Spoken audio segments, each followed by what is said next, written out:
Welcome to Preparing for AI, the AI podcast for everybody. The podcast that explores the human and social impact of AI, exploring where AI intersects with economics, healthcare, religion, politics, and everything in between.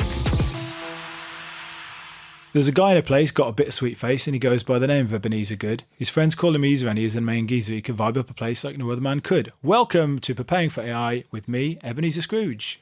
And me, the ghost from Christmas past, and Christmas future, and Christmas present. I thought you might go with that. I was thinking when the intro music was playing for this. Did you make that yourself? Well, the intro music. Yeah. No, not the music, the lyrics. Yeah. Yeah. So in that thing at the beginning, and it said about all the things that we're going to cover now in Preparing for AI, including politics and religion, which are the two things that me and you have agreed we're never going to cover. So when we do our deep dive episodes, we're definitely never going to do religion, especially after we talked about religion tonight. And we're definitely not going to do politics. No. So yeah, just to let you know that we're breaking the promise of the intro. We're going to do healthcare because we're going to do that next week, and we're going to do economics because we've done it. And then the other two things that I said we're going to do, we're never going to do. So there we go. Anyway, this is not that episode. This is the roundup. Yeah, this is the one that everyone loves. The roundup episode. It is. I've looked at the back end as Stephen Bartlett likes to say, and over 89% of people who listen to this podcast don't subscribe. So please do subscribe. Which I think we've said before. But yeah, this is our roundup episode. So let's get straight into it. I think the biggest news story in AI at the moment that probably is of interest to most people is SORA 2 from OpenAI, which came out as we record this probably like a few days ago. I don't sound so excited about it. Well, I'm not. So I'm going to let you talk about it first because I'm not excited about it. I think it's just going to create loads more slop. But it's what already do you think? Doing that. So I think it's simultaneously really, really exciting. I can't afford, I can't justify paying for a subscription for it because I think it's on the top tier. How much is it? I think it's $200 or $300. Oh, it's in that subscription. Okay, it's the really mega subscription. Yeah. So if you want to actually use it, it's very expensive. Understandably so. It probably costs OpenAI a fortune to actually run it. But this is, if you, in case you've been hiding under a rock, because I think it has been in the news everywhere. But in case you have been under a rock, SORA 2 is unsurprisingly the sequel to SORA. SORA 1. SORA 1, yeah. Not SORA 1.7 or something. Well, they didn't call it SORA 1. No, it's good that they've called it SORA 2, not SORA Z 2.6 or something bizarre like they usually do. So well done to OpenAI for that. For the naming scheme. They got it right this time. But yeah, like it's really, really good, basically. So even until recently, video models couldn't, like one of the examples they use, and obviously we're talking on a podcast about a video creation AI software. So that's what SORA 2 is. Up until obviously if you want to go and check out what it looks like, then the best place to go is pop on YouTube or type it into Twitter or whatever, something like that. Social media platform. So just you can't go on to, if you've got a £20, €euros a month ChatGPT subscription, you can't use it at all. I'm pretty sure you can't. Because with Google Gemini, you can use their video model for, I think they let you do 5 a day. Yeah. Yeah, but this is the big boy. This is so basically, I mean, comparing it to Google's model, for example, VO, or other models, some of the things they struggle with are like complex gymnastics, like as a demonstration that you see online. Anything where like you've got humans or animals kind of intersecting with themselves or with objects. So another example they use is like dogs doing like an obstacle course and going in and out of things. Like what happens is the previous models just get really mixed up, and they'll like gymnastics kind of just get all messed up. They look like they're flipping through themselves and doing all sorts of crazy inhuman things. SORA is effectively, it seems to have eliminated 90%, 99% of that kind of behavior. And so it's generating like extremely realistic videos. Like people have been at some of the nicer examples I've seen, and it all seems to have massive copyright issues. But that aside, like some of the best examples I've seen of people like reproducing like anime and South Park and different art styles and things like that. And you can create whatever you want if you've got $200 a month to chuck at it. And then obviously it'll do like realistic video film stuff as well. So the thing, what people are saying online is, you'll be able to, it's not far away being able to create your own ending to Game of Thrones that actually was good. And your own ending of Dexter, I think, is the one that I always hated. Yeah, that's good as well. Which I love Dexter, but yeah, the ending was awful. really bad, wasn't it? So this is what people are spoil saying. it for anyone who hasn't watched it. Yeah, but the other shocking thing is one of the things people have demoed with it is very realistic looking CCTV footage. So that's scary. Well, but you can put in, can't you, as well, like yourself. I'm not sure how it works that it knows you, but like you create a kind of profile of yourself, and then it can put you into stuff, but it can't just put other real people in. I'm not sure how that works, or how exactly it works in terms of your account and setting up your profile. How you could not just set up your account to be like, well, I'm Jimmy, and therefore I can just create stuff of you by saying I'm you. But we haven't tested this out, but apparently there's a way you can do it. And so what it can do with you, so like with VO, so I made a video. Actually, I made one of you, where the one where you get kicked in the balls and then you produce some whiskey bottles out of your stomach. I mean, it's a bit weird, but it was quite realistic that it kept your face fairly consistent. Whereas most videos you do like that with VO, as soon as it moves, like you use a still image as the basis of the video, but then as soon as anything changes, the face just completely changes. So my understanding from SORA is that they can basically, it's got that persistence. can keep the face persistently the same. And there's all kinds of stuff like mirrors have a realistic image, and balls that spin round have if there's a reflection in the ball, it's correct, and stuff like that. So it's like, it's a massive step on. And I mean, I guess this is a step closer as well to the world that we've been forecasting since we started this podcast, which is the world where you basically just can't believe anything that you see anymore. Or, people will believe it, but I think we'll pretty quickly get to a place where you can, it's not necessarily you can tell, but you just decide, well, I believe that because it fits my bias, or I don't believe it, I'll just say that it's AI.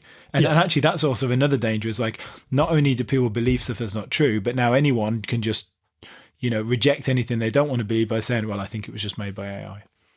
Yeah, I agree. I think, to be honest, I think the more dangerous thing is that, like, I think the more dangerous thing, and to be honest, the call out I would make is that there's a point at which people do have to just stop believing anything which is video that you see online, which is really sad. Like, it's the last thing. Like, at the moment, you can watch something online and you can believe it. Like, now, I think we're nearly we're very, very, very close now to that point. I think it'll be within a year where you have to take everything, literally everything, with a pinch of salt. Like, everything that you see. I wouldn't be surprised. So there was the paragliding example not that long ago, which I don't know why anyone got fooled, but like the news outlets got fooled by it. Didn't you? Or were you the one that? No, you didn't get fooled. You're the one that called it out. We looked at it. I was looking at it the day before it kind of like became mainstream that it was AI, and I'm sure other people were as well. I'm not saying I'm a genius, but it was quite obviously AI.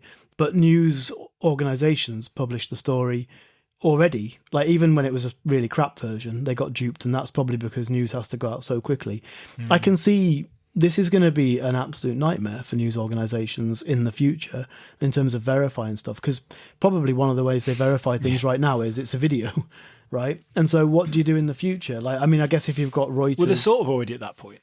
Yeah. Like, where they're having to but there are ways to currently verify, because you can look and be like, oh, well, that couldn't happen. But once you've got past the...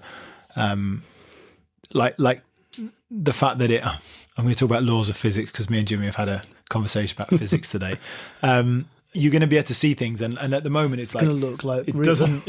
Exactly. It doesn't comply with the laws of physics. You can then say, oh, well, it's obviously not real. But actually, once you've got to the point that, well, the video is good enough that it is always, or pretty much always, complying with those laws, there's not really an easy way to tell. And it becomes essentially, all this like verifying video becomes the same as fact checkers, which, as you know, is one of my biggest hates in the world, because it just becomes someone is deciding, well, I'm telling you whether the video is real or not. They're no more believable than the person who has put the video out.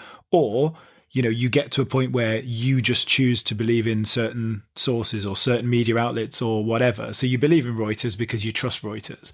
And that's okay as long as Reuters are trustworthy. But then, once Reuters have got that trust, then like how much can they be manipulated? And so you get to a point you're either cynical and suspicious of everything, or you're kind of not necessarily being naive, but like have to take a bit of a leap of faith and say, I believe in that organization or that person, and I'm going to trust them.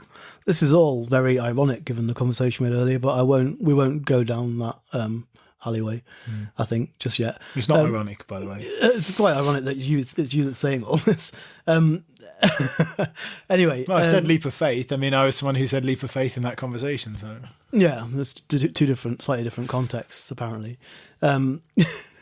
So anyway, one of the interesting things is that... I'm winding you up here, by the way. Interesting. I know, I'm winding you up as well. I thought I was. No, I started it. So, I've lost my train. And this is great for anyone listening none of whom listened to the conversation before, so this makes zero sense to them whatsoever. It does make no sense. It's making less and less sense to me. So to bring it back on track, one of the things that OpenAI did was they, rightly so, put a little, basically whenever you get created something by Sora, it has a watermark on it. But I think within one day, like loads of videos on YouTube. Yeah, well, not just that. Like loads of the videos on YouTube are like how to get rid of the watermark on Sora videos, like immediately. So it's not even that difficult to get rid of, and I'm sure you can probably do it using another AI as well. Yeah.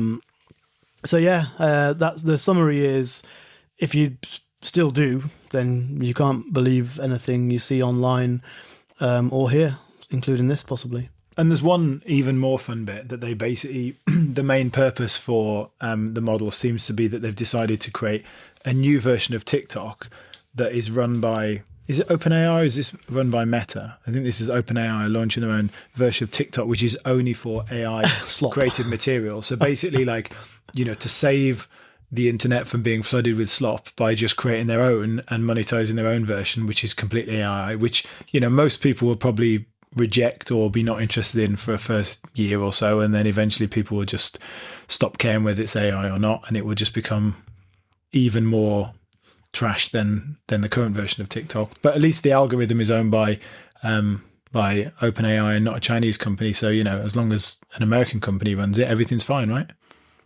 No danger with that. That's what I've heard. Yeah, that's the most important thing, is that a Western, because we can trust company all other creates the countries and governments. Yeah, with algorithms. Yeah, it's going to be a brave new world of slop. I mean, the one thing I do agree on is that we're sort of, I think even with the actual human generated content, because of the algorithm, it drives more and more towards slop already, and that's human generated slop. Yeah. Now this is just like, well, you can create as much as you want. I also sort of sort of argue, what's the difference? It's slop. Yeah, but there's a bit of me that sort of thinks that once you get to that point as well, it's a bit like the Tesla self-driving car, right? So people, some people were saying, get a Tesla because once they release full automation, you'll be able to turn it into a taxi and make money off it. It's like once you get to that point, if it's more profitable to turn Teslas into taxis than sell them to people, then Tesla will just own a fleet of robo-taxis. They're not going to allow you to be an intermediary in that. And I do sort of wonder if that's the direction with OpenAI. Like if they create, the platform, absolutely, that's what I think this is. If they create the platform, it's not going to be for people to create their own slop. It's going to be for OpenAI to plug in. Yeah, have a slop generator. That was actually my notes about this. Was like ultimately like for all of the kind of amazing, and it is amazing technology. Whatever the use case for it is, it's amazing technology. The biggest thing that came out of this for me was like, what they've decided, and this will come back to a thing we're going to talk about later about sort of AI infrastructure spending and the potential kind of AI bubble, etc. But is this idea that I think it's exactly that. I think OpenAI have seen an opportunity here to be like, well, if we're going to create all this stuff, rather than allow people to create it and democratize creation, which is the thing that we hear about AI, is it democratizes creativity because any idiot can now create something rather than someone with an actual skill. We've now got, we can own the place where all this content is. And I'm sure when you put your thing on there, which is created using their tool, put on their platform, there'll be something in there that says, well, we actually have the right to do blah, blah, blah and monetize, and there'll be a way that they'll make money. So absolutely, I think the main thing I took away from this is they've identified that the main use of this the main use, or from a financial point of view, the main usefulness of this is a platform to make money from crap, because ultimately this is not a useful. What I mean by useful here is useful in terms of it's not solving a problem that we need to solve as sort of humanity and society. It's just creating something. It is. We need more content. We do need more content. We need a better algorithm where instead, imagine the algorithm. The algorithm now is like, I'll find you a similar video. The algorithm of the future is, I'll create a video on the fly that perfectly fits exactly what video you want to see next, and based on everything that OpenAI know about you. Yeah. And they'll just be able to generate that video on the fly. Yeah. That's quite frightening. So it sounds like you agree with me that is the primary reason for this. But I've just had a thought. Like, I'm imagining what that algorithm would look like for Trump. It would be like videos of himself, wouldn't it? It'd be a video of him. Everyone knows he's a narcissist. It'd be a video of him playing.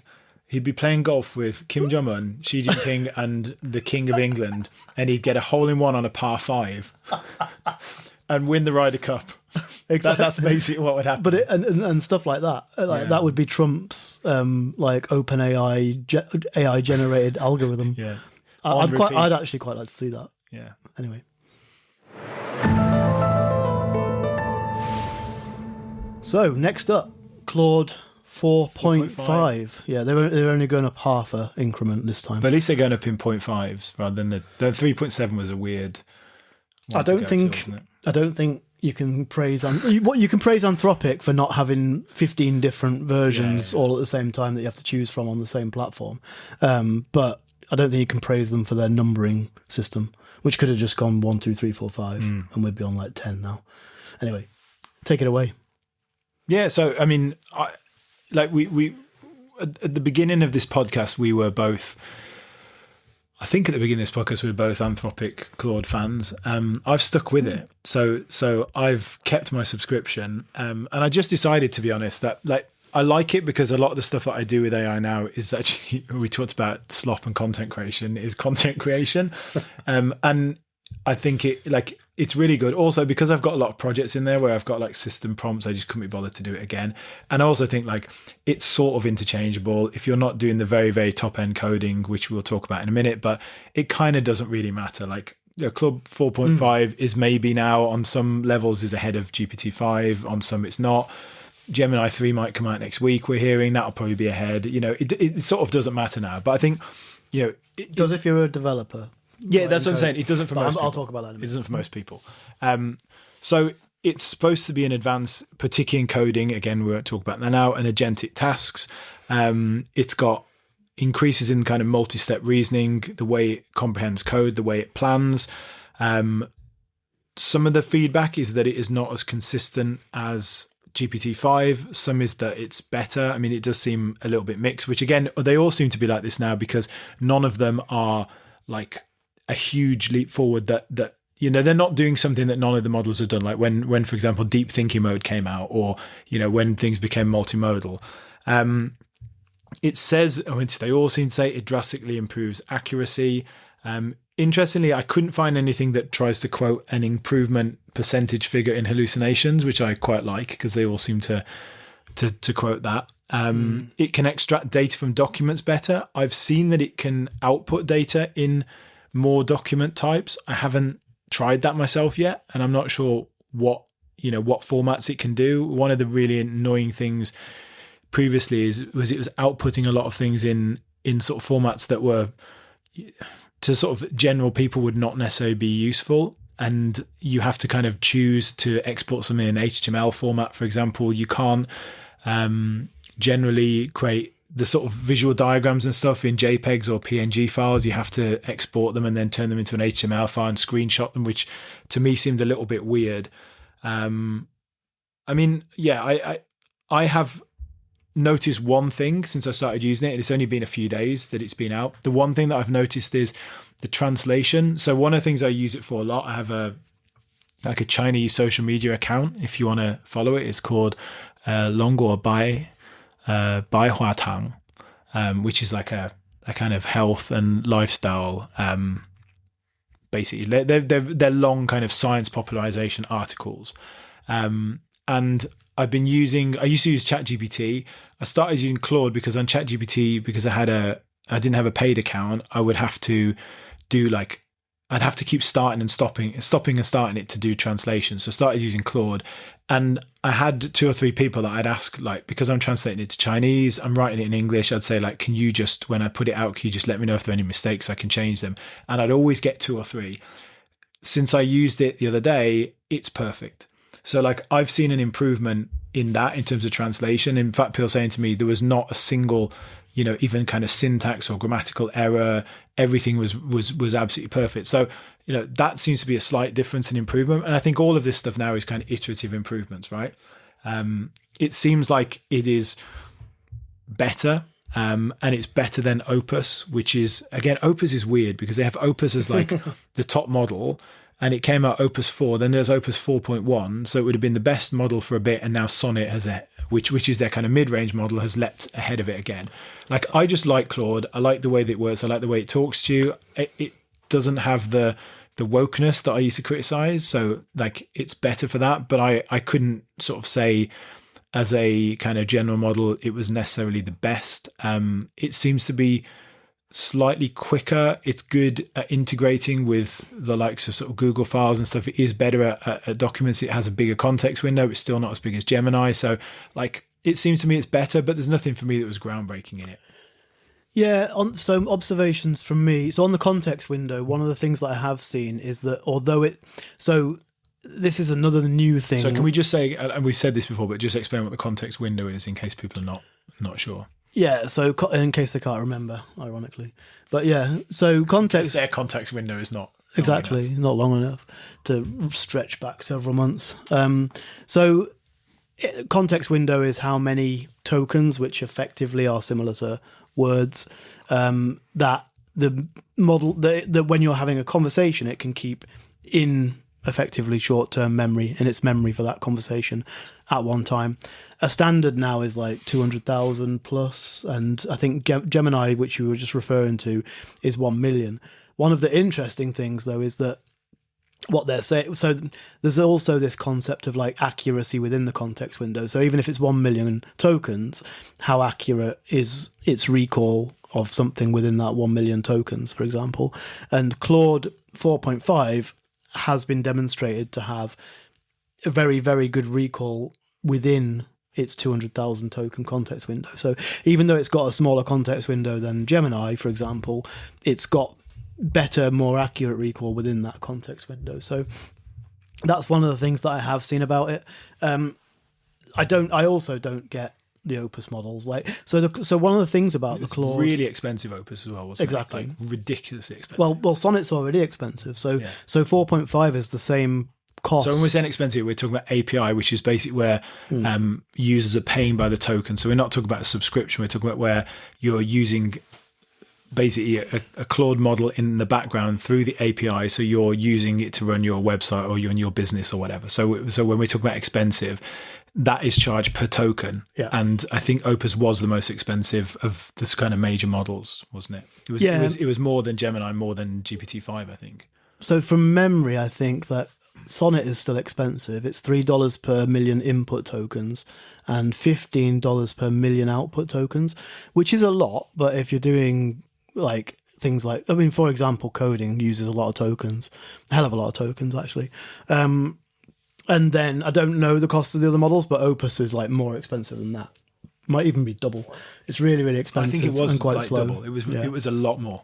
Yeah. And so it's a bit of a strange one, Opus, because I feel like Anthropic sort of don't know what to do with it a little bit, where it's like, I'm sure some people do use it, but it's pretty slow. It's very expensive if you're using APIs.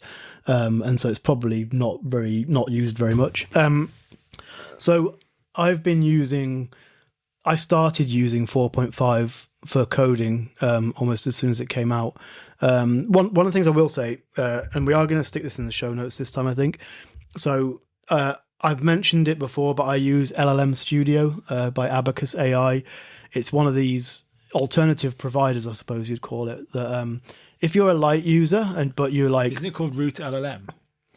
Root LLM's the like main. So Root LLM is the mode you choose where it automatically roots. So it's called LLM Studio, and it's by Abacus AI. And it's basically $10 a month, where most of the subscriptions to the models are $20 a month.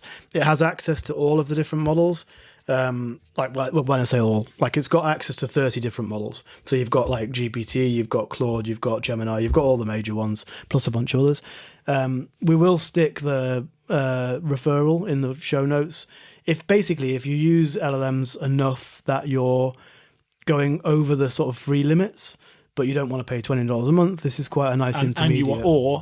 And you want to have access to different models and be able to move between them and play around with them and just have fun. I would say, like, actually, this is perfect. Like the kind of people who listen to this podcast who have like an interest in using AI, but probably it's not the main thing for them. This is actually kind of perfect, because then when we talk about different models and you're like, well, I don't want to pay to try this new model, but you don't have to. But if you're not coming up against like the limits of a paid model all the time, because if you will use up the limits of this in the same way as you use up a paid model. Yeah. But this gives you the kind of flexibility. It doesn't give you all the features. It probably gives you like the best of both worlds. I would say like this is the perfect thing for a lot of our listeners. Like I'm thinking of people who, like friends and family of mine, this is, I think, the ideal kind of thing for them, because it gives them access to try different models out. It means they can, don't have to spend a huge amount of money. They get better than the free version, but they're not paying a lot of money for something that they don't use, frankly use. Yeah. Yeah. That's why I have it, because I'm quite a heavy user and I don't go over the limits on it. And I get you don't use it for coding, do you? So like that's your heavy use is really on coding. So for you, like your day-to-day use, this covers all your bases basically. Yeah. But it also means that what I was doing before was switching between providers, like whenever a new model came out. But I know that next week I'll get Gemini, whenever it comes out, I'll get Gemini 3 because it'll just pop up on here. But yeah, we'll stick a referral, and then that helps us out a little bit as well. So Claude, I've been using it for coding, and it, like, in the same way that like Claude 4 blew me away with how good it was, I've actually got really familiar with using Claude 4 and sort of run up against its limitations, started using GPT-5 for certain things. I revisited a project that I've been working on to tweak some things, started using Claude 5, and it was just phenomenal, like blew me away. And one of the things that Anthropic talked about when they were when they released 4.5, so Anthropic have their own coding model, which is it Codex, or is that the OpenAI one? I think that's the OpenAI one. But Claude Code. It's just called Claude Code, literally. So the Claude Code is like a terminal version of basically a Claude, a developer environment that uses the Claude models. They said, and I can't verify this, but they said that they set Claude 3.5 to work on a big task, and it was able to work for 30 hours by itself on this coding task. And if you don't follow all this stuff closely, to put in perspective what that means, like, you were only able to get these models to go off and work on their own on a task for sort of 30 minutes to an hour previously, and a lot of the projections were that would like double every 6 months, something like that. So it is just a tech demonstration, and it is by Anthropic themselves. But if that's true, that like in certain circumstances, it goes back and checks its own errors and stuff, doesn't it? That's the way when we're talking about like being able to work on its own, because I think that's the reason you can't leave models to work on their own, is because they'll make mistakes or they run up against problems, and that's where the user steps in. What they're saying with the 30 hours, I think some of the feedback is, well, yeah, it would require a lot to go right for it to be 30 hours, but it's able to identify mistakes, it's able to double check its work, go in and find things, so it's able to kind of work on itself. Mm-hmm. That's the reason it's able to potentially do 30 hours. And whether it's 30 hours or not, like, to be honest, because I think that the leap is like, what was the best model before this? Was it like 5? Very short, yeah, comparatively. Or 4, like something like that. This is, if it's true, even if it's halfway there, it's like 3 times longer than anything else. And this is an example of what we call agentic, basically, because it is, pulling in different tools, and it's checking and it's doing stuff on its own without a human needing to be involved until 30 hours later. Yeah, exactly. I mean, you can easily imagine this kind of thing, frankly, in a positive way, being very productive, in a negative way, being something that could replace, chunks of people's jobs, if not entire people's jobs. If it can go off and work for 30 hours, that was on a coding task. If it can go off and work on sending emails, compiling things, creating presentations, like it's not that big a leap. In fact, it's all very similar in the same sort of ballpark. So I think that's the kind of thing we're talking about, which is quite scary, but from a sort of, I guess, a technologist sense, quite exciting as well. Depends on which side of the fence you sit. We sit on both. Yeah. They're also, so they've got it's like a Google Chrome extension, which doesn't sound that sexy, but actually, like, you can have a look if you go onto anthropic.com and have a look, or go on YouTube. Claude for Chrome brings AI. I can't see the rest of the title on the page here, but basically there's a YouTube video that will show you basically how it can work in the browser. So in Google Chrome, it can. So in the example, they give it an instruction. And it's about a home repair job, and it goes into emails, and it will ask, it doesn't do everything on its own. It'll then ask you a question, then you prompt it again and say, can you work out how much it costs? This is my budget. And it actually goes in within those pages and does everything. And then it says, do you want me to draft an email that says this? Again, it doesn't just draft it. You have to say, yeah, I want you to, and you have to tell it you want it to reply to this person, put in the code, like the quote price and my budget, and it takes it out of another email and off a website and puts that in. I mean, it's a really, like, it's an example of agentic AI. Wow. Now, I'm not sure how much the video is like one of those examples, like, Apple and Google on their commercials used to have a thing at the bottom saying, some steps are shortened for the video. Like, how much can it actually do this stuff? Wow. But it is, with this browser extension is doing some of it. I haven't tried it yet. I am going to try it. Yeah. But this is something that sounds pretty amazing. This is exactly the kind of thing. I mean, I know we just plugged it literally, but this is the kind of thing I won't get with my Abacus AI subscription, right? Because you probably need Claude. You'll need to have a Claude subscription. But I'm super interested in that. It sounds cool. They also said, I mean, this is interesting. They said it's our most aligned frontier model. So people remember that, like, Anthropic are supposedly, supposedly their thing is that they are more interested in safety than others. Now, I think we can kind of laugh at that and scoff a little bit because they're still developing a frontier model that, is potentially quite dangerous. But I do think they are doing more than other frontier developers. They've talked about having, I mean, you can have a look. There's a safety alignment evaluation, which, let me try and find what it says here. They have something which Safeguard uses filters called classifiers that aim to detect potentially dangerous inputs and outputs, in particular things like chemical, biological, radiological, nuclear weapons. So sometimes they're saying that these classifiers might mean that some normal content gets inadvertently flagged up. So they have kind of worked with, or they are able to work with kind of, organizations that work in that space to try and give them a bit more freedom on what they can do. But it does potentially lower some of the risk. I mean, I think it's probably minimal, because I think the problem is you've got people who can break all these things. But, I was going to say, what does Pliny think? Yeah, exactly. Well, that was my first thought, but they're trying to do something. The other thing is something called CLAUDE Agent SDK. I don't know if you've seen this. You can only access this at the moment if you have the, whatever it's called, the premium. The equivalent of the OpenAI Ultra Pro, whatever it is. Yeah. Model, yeah. So no. Sorry, that is Imagine with Claude. So CLAUDE Agent SDK you can use. So this is something that ships with Claude Code, and basically it gives you, it gives you basically as a developer. So this again won't appeal to most people, but it gives you access to the infrastructure that powers Claude Code. So you can basically design it. So they're saying they built Claude Code originally because the tool they wanted for coding didn't exist. And Agent SDK means that you can build basically the coding system in a way that can solve problems the way you want to do it. Wow. So as a developer, it allows you to kind of build essentially a coding agent in the same way as they did. So I think that, like, amazing for people who work on that. Imagine with Claude was a really interesting one. So this is pretty mind-blowing even on the video. It basically just generates software on the fly. So you basically just give it a prompt. Yeah. And you just watch it create software from the prompt. Now, obviously, because the prompt's not accurate, it's not going to give you exactly what you want. But this is a kind of step on. And they're saying at the moment it's a bit of an experiment. It's something to, then imagine. So it's kind of looking at what can happen. At the moment, if you have the max subscription, they're allowing you to use it for 5 days, which may have even run out by now. Like it was a very, very short-term thing.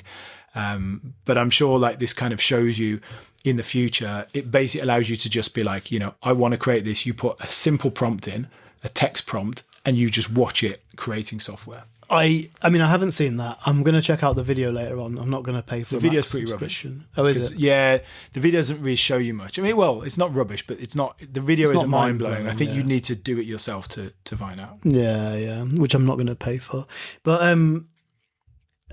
I predicted this. I think. I mean, I didn't. I don't know whether I predicted it on the podcast, but and I'm not saying it's a genius prediction either. Like, but one of the things I said was, there'll come a point where you don't need to have all these different apps on your phone. Mm-hmm. You don't like. I mean, you'll still have some apps because obviously it'll make sense to have apps that you use regularly.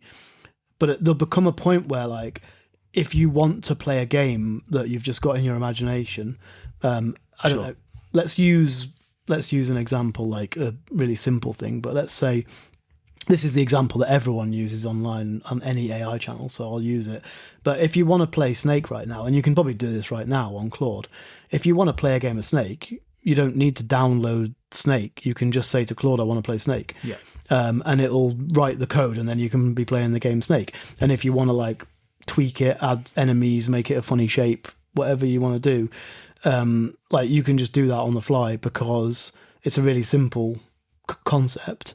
But to expand on that, like that's just a sort of gimmick. You can imagine a future where we've talked about it with the video stuff, right? So you'll be able to watch your version of Star Wars. You'll be able to watch the ending of Game of Thrones that you wanted.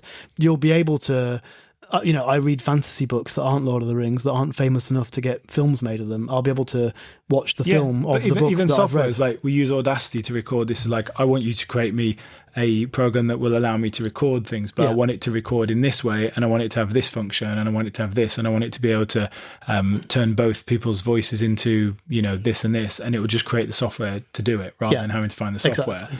And therefore, again, monetize because you'll then pay them to create the software rather than paying someone else to download their software. So you're in an economic way, a bit like the kind of platform control we talked about with Sora, you're creating a stream where rather than me paying for all these subscriptions and things, if I use Claude, I just get Claude and Anthropic to do everything for me, and I just pay them to do all that stuff and to create my versions instead of paying different companies to do all the stuff themselves. Yeah, and so I think you end up in a place where anything that's content, roughly speaking, you can generate on the fly. And this is probably a few years down the line. Anything like, there's a lot of functional apps you use on your phone right now that, like, I don't know, you've probably got an app to book a train and an app to book this and an app to reserve a space here.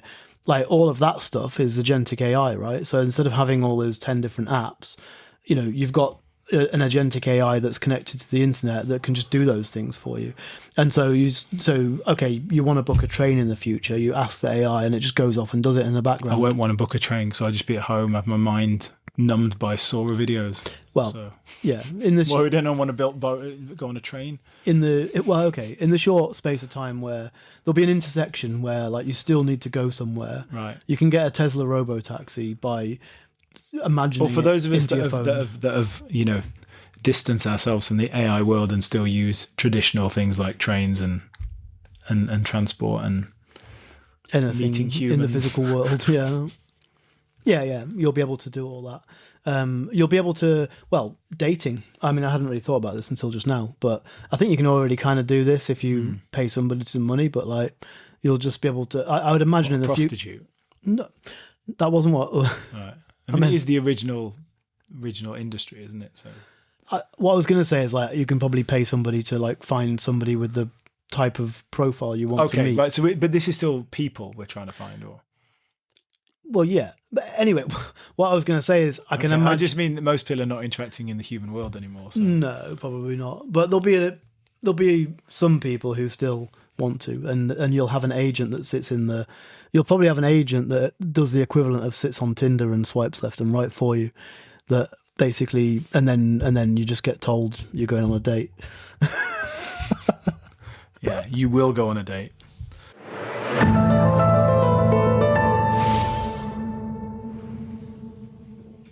So this should be a pretty quick section. I mean, we always say that, but I promise this will be a fairly quick one, which is basically a kind of AI bubble. And it's particularly about infrastructure spending. So, to suggest an AI bubble, we've talked about it before, and like, is AI hitting a wall? And, is it kind of as high? Is it overhyped? This is not so much about that.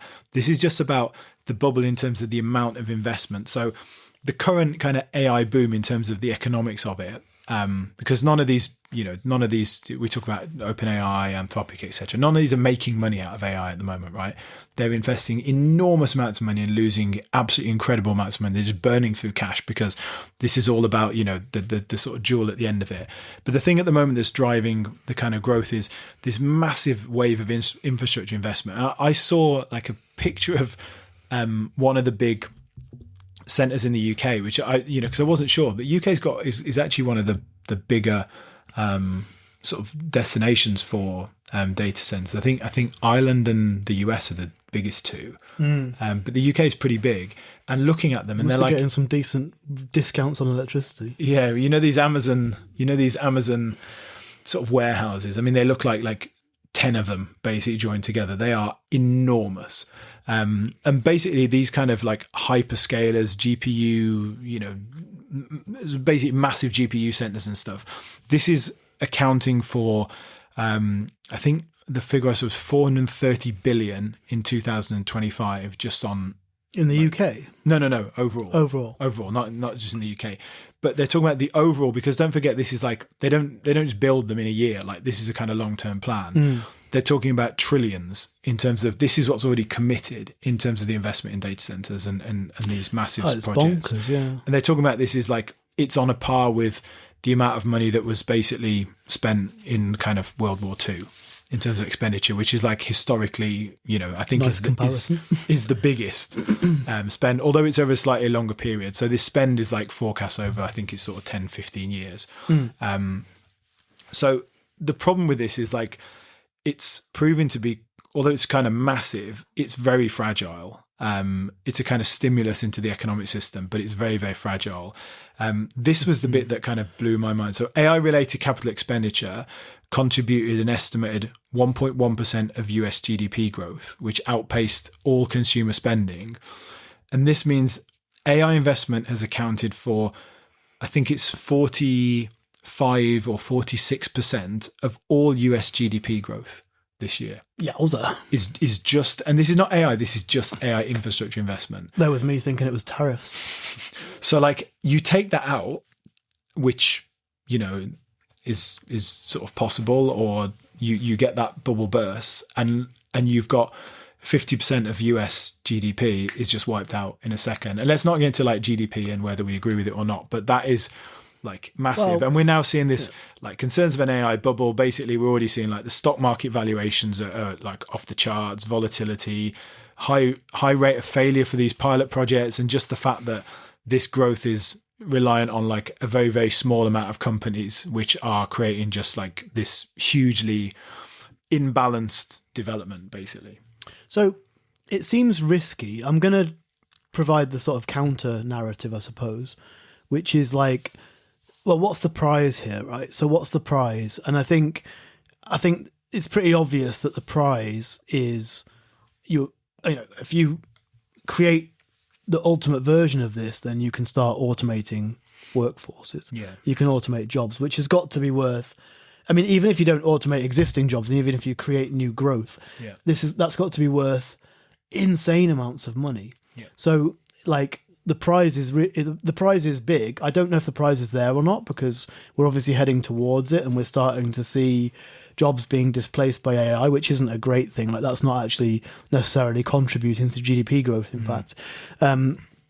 It is hugely risky. Obviously, any sensible. This is not investment advice, but just a caveat. I'm definitely not the best person to take investment advice from. But they always say like you should diversify and all the rest of it. And this clearly exactly. This clearly That's isn't the diverse. point, yeah. This clearly isn't diverse in terms of like that sensible investment strategy. However, the maybe the size of the pie sort of justifies it. I don't know. I mean, I think the next story we're going to talk about, which is about the sort of the final story, which is about the kind of potential brick wall on LLMs. I mean, I think that for me is like the big risk in here is like, let's just go back to the DeepSeek moment at the beginning of this year, right? DeepSeek came in and was like this, oh shit moment that maybe scale is not what we need. And so I think this is the problem is what if we decide LLMs are running up against a brick wall, or what if someone comes up with something new, or, what if quantum computing takes off in a year's time and that becomes the next big thing? Yeah. Right? And all the focus shifts to that. That's the problem is like all of it. It's not just that all this investment is in AI. All this investment is in large language models, the current large language model architecture continuing to just scale up for another 10 to 15 years. Like that seems risky, right? It does. I mean, I don't know. Like, given the things we've talked about, like, can't AI already automate significant chunks of stuff? And it's just like realizing that and actually embedding that. A bigger war, a nuclear crisis. There are other things that could bring it down. Oh yeah. Another pandemic. Yeah, I hope not. Please. All of these things. Please. Well, COVID-20 hasn't finished yet. But awesome. It'll be 25. We're not in 2020 now. I thought you just like. Oh, right. Is it not 19.1? You thought it was the 20th COVID? No, it was the year. It's these AI numbering schemes that have got me. COVID 19.7 is the next one. Exactly. I mean, I'm not going to add much more to this other than like, I think it's obviously a huge risk. I do think there is a huge potential in it as well. I don't know. We're going to talk about the AGI thing, and I'll make the argument then I'm not 100% sure that you need to get to AGI to realize a lot of the benefits. Yeah. But yeah, just briefly, like the Alibaba have just had their big symposium conference, whatever it was, last week, and basically the way Jack Ma's put it, because he's now back. Jack's back. Yeah. He's basically Alibaba are all in on AI. They're investing something like 57 billion. It might be 40 something billion. Like it's in the tens of billions numbers. That's part of that 430 billion then maybe. Yeah, exactly. And but the interesting thing is, I mean, there's all this weird stuff about, I've seen some stuff recently about, there's been some big exposés on how China are actually getting like the chips through the black market and all the rest of it. So all that kind of stuff's going on anyway. Like basically it's really hard to contain this stuff. But yeah, like the interesting thing with Alibaba is, again, like they've got this Qwen 3 Ultra model, which is a trillion parameter, very, very big. Just take that as open source model, open source, open weights called Qwen 3 Ultra, which is actually the like top of the leaderboard by quite a long way on the open source leaderboards, which is, it's kind of wacky that like China's got this open source kind of slant going on. I mean, I'm sure they've got closed source models as well, but open source, which we don't know about, obviously. But like, but yeah, like Alibaba are pushing out these open source models, and I guess that's because they're trying to disrupt things in the US as much as anything else, because they can't compete directly in a lot of ways. Because Western companies aren't going to use these; they won't use Chinese models that are native Chinese models, whereas they'll take the open source ones and tweak them and do stuff with them. And so it's more of a sort of disruptor type activity. Just a final word on that, because I've probably talked about it before, but Qwen. So I use Tongyi. Tongyi is the kind of, I guess, like, it's the interface, like it's the name of the app. So it's the consumer interface version that uses Qwen. So it's Alibaba's consumer interface name is Tongyi, even though the model in the background is Qwen. And I use it for ages. I don't really use DeepSeek because I don't really like it. There are various reasons why I don't really like it, but I use Qwen like. A lot of time in China, I can't be bothered to turn my VPN on. So I just use Qwen. And I've noticed, like, again, massive leap forward in the last month or so in terms of like how quick it is. how good it is. And again, not just in terms of like answering things, but in terms of doing translation and stuff, but it is lightning fast. Like it's really, really fast. Almost kind of like Grok with a Q, whichever, the non-Elon Musk one, in terms of how quick it is at doing stuff. So yeah, just shout out to Alibaba's Qwen or Qwen. It's a really good model. Oh, I've just asked. I've realised I've got it on my LLM Studio. So another flag for LLM Studio. If you get LLM Studio, the one that we've linked in the show notes to this, you can try Qwen 3 Max. I asked it if it's better than Claude. It says it's a tough one. Both of us have our strengths. I'm Qwen 3 Max, hosted on blah blah blah, and I'm designed to be highly responsive, up to date. It's kind of like, if you want real-time info, file generation, or tight integration, it reckons it's better. If you're doing deep philosophical reasoning or working with long documents, Claude might shine. Admire its honesty as well. Yeah.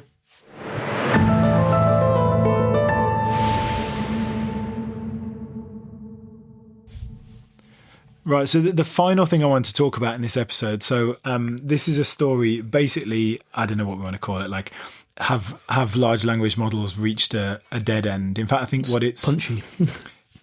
LLMs don't make substantial predictions is actually like the basis of this. So there's a guy called Richard Sutton who he's known as the pioneer of reinforcement learning. So all of these people seem to be the godfather of, Geoffrey Hinton, Yann LeCun, all of these they're all the godfather or the originator. I'm not sure, but he is seen as kind of, I think, the first person who came up with reinforcement learning. And he wrote this thing called The Bitter Lesson in 2019, which apparently is a kind of seminal sort of paper about AI and about limitations.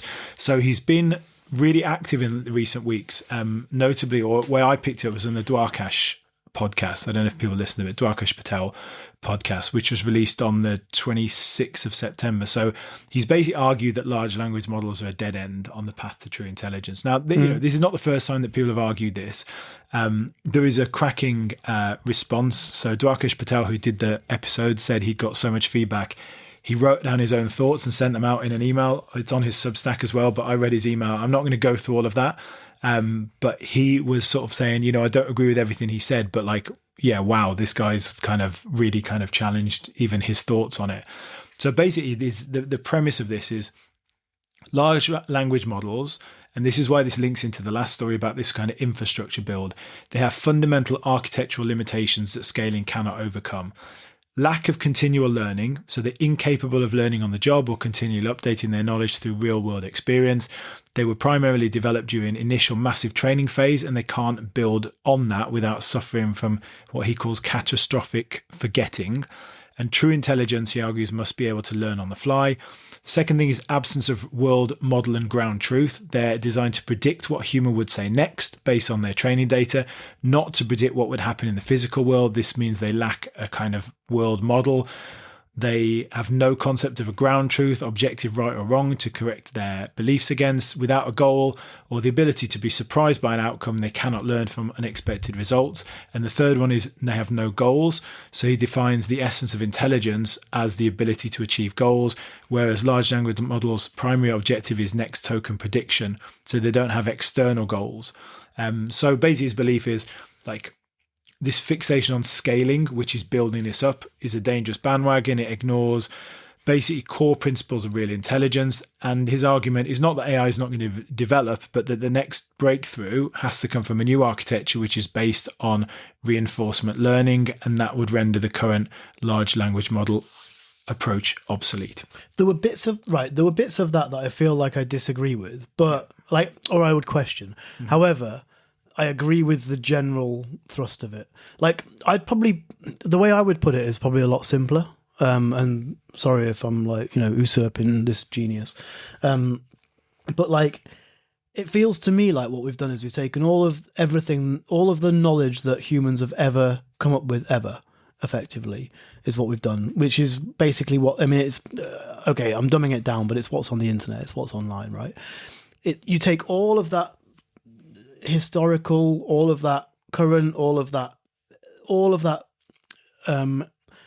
that whole library of evidence and knowledge and everything that humans have got, and then you effectively pop a very sophisticated data center powered brain over the top of it.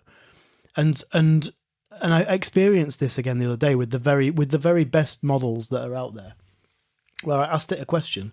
I asked it a question where I knew the prevailing, let's say, what's the word? Like the prevailing sort of general knowledge and general information on the internet was. I knew what that was. I knew what it was, and unsurprisingly, the AI gave me the answer that is kind of the average of everything that's on the internet. But I knew there'd been a very recent scientific study which had tested very accurately whether this thing is true or not, and found that the prevailing knowledge on the internet is just incorrect. It's just wrong. It's just like wives' tales. It's just like kind of, the consensus on forums. And so I plugged that in and I said, can you go and search the web? Because I think this is incorrect because there's been this, this, and this. And it went off and found it and then said, oh, yeah, I'm completely incorrect. Actually, there's been this scientific study and actually what you said is completely true. And then I said, well, why did you give me the wrong answer to begin with? Is it because, I did prompt it. I said, is it because that's the prevailing kind of winds on the internet, so to speak? And it came back to me, and this was GPT-5 thinking, so it's one of the best models in the world. And it came back to me, and it was just that was if you average out all the information that's on the internet, there was more information on this kind of general principle side. I'll tell you what it was. It was something very, very boring.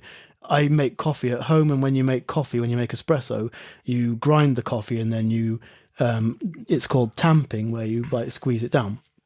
For years and years and years, people were like, don't tamp too hard because it'll make the coffee come out, it'll make it inconsistent and all the rest of it. People did some studies recently where they tested the pressure that you use and found that it makes no difference whatsoever. And there's a reason for that. It's because all you're doing is just squeezing the air out. Once you get the air squeezed out, it doesn't matter how hard you press because you can't physically compress the coffee. So there's no point in pressing too hard. There is no point in doing it, but you can't. It also doesn't make any difference. You can't compress too hard. And so I asked it this question knowing that most of the information out there was wrong, but there is this small study where they've tested it, blah blah blah. And so the reason I'm telling this story, and sorry to ramble on, but that's my feeling with LLMs is they seem very smart, but I've said this since the beginning. They seem very smart, but they always seem to be approaching 100% of the intelligence that's already out there. It's just popping a big brain over the top of all the knowledge that we have, but it's not coming up with new ideas. They don't come up with anything new ever. I'm just going to give another example like that, and I'm going to finish off with Dwarkesh Patel's concluding thoughts on the email he sent out in reference to that interview, which anyone can go and listen to. Do you not think my coffee puck thing was better than what he said, though? I think it was better than what he said, but I'm going to come back to your coffee puck thing with a similar example. So this was one that someone showed me today. So you'll like this because it was actually on a is it a website or a YouTube channel, which basically is it is a religious channel, but basically it's called questions.org or something like that, or azquestions.com. I can't remember exactly what it's called, but anyway, they were talking to ChatGPT a bit like when we did that interview with an AI, and they were asking various questions. And I think on this thing, I have to be honest, they were trying to kind of prove that evolution was not necessarily a true theory. But what they asked ChatGPT, they said, they asked it how much DNA humans shared with chimpanzees, and it said 98 to 99%. And they came back and said, well, no, that was what used to be thought, but more recent evidence has said that it's more like 80%, or I don't know exactly what the percentage is. And if you'd asked me, I would have said 98% because I've heard that somewhere. So, and it said, did you not know that? And ChatGPT said, yes, I do know that. And it was like, well, why didn't you say it? And it said, because my default answer is that the general consensus in training is 98 to 99%. And it said, but you know that it's been proven to be incorrect. And it said, but unless the prompt asks me to answer within particular, a particular, what would be the word? Time period? No, not time period, but to answer within a particular kind of framework of my answer, or gives me a specific prompt, I will give uses the default answer, which is 98 to 99%, even though the model knows, and I put knows in kind of, inverted quotes, that is not the correct answer. That's another example of how it's quoting what is the most common answer in the data, even if it knows that something else was a better answer. I thought that was a really interesting one. I'm just going to finish on this concluding thoughts, and then we're just over an hour, so we'll finish then. So this is the concluding thoughts from Dwarkesh Patel. Evolution does meta reinforcement learning to make a reinforcement learning agent. That agent can selectively do imitation learning. With large language models, we go in the opposite way. We first make a base model that does imitation learning, then we do reinforcement learning on it to make a coherent agent with goals and self-awareness. Maybe this won't work, but I don't think these first principle arguments, for example, about how they don't have a true world model, prove much. Also, don't think we're strictly accurate for the models we have today, which undergo a lot of RL, reinforcement learning, on ground truth. But even if Sutton's platonic ideal doesn't end up being the path to AGI, he's identified genuine basic gaps which we haven't even noticed because they're so pervasive in the current paradigm. Lack of continual learning, abysmal sample efficiency, dependence on exhaustible human data. If large language models do get to AGI first, the successor systems they build will almost certainly be based on his vision. So I think the point here is maybe we will still develop and get AGI, whatever that means, with large language models, but this idea that Sutton had about this reinforcement learning thing, if a large language model that got to AGI built its own successor, it would almost certainly use his logic. So check it out. It sounds quite technical. I think our explanation here, probably if you're not someone who has a basic understanding of what reinforcement learning is, probably quite difficult to understand. But I think this is really, really interesting to check out and listen to this podcast, because this is talking about a potential sort of architecture change, which could be the thing that triggers the economic crash that we just talked about and potentially kind of upends the current scaling AI model. Yeah, and I guess that's because it will shake the sort of foundations. Exactly. And so it's not necessarily mass scaling and just add more and more compute and build bigger and bigger. That'll scare people, that'll scare investors. So it's not that we won't end up getting there necessarily. It's that that you need that stability. Like at the moment, if everyone's just like, yes, LLMs are going to get us there, and investors can believe in that. You start going with this reinforcement learning model, it might take 20 years to get it to the right. You don't know how long it's going to take to do that. Yeah. Whereas now it's like, if we keep building, in 1 year we'll be here, in 2 years we'll be here, in 5 years we'll be AGI, in 10 years we'll be, no one needs to work again. You have to keep. If that doesn't work, you're like, okay, it's kind of like starting again. We've had AI for 50 years. Yeah. Well, yeah. It's Altman's vision, isn't it? Yeah. Anyway, as usual, we may have a song, we may not have a song. I fancy making a song again. Okay. We'll have a song then. Yeah. So I hope you enjoyed this episode, and see you next week.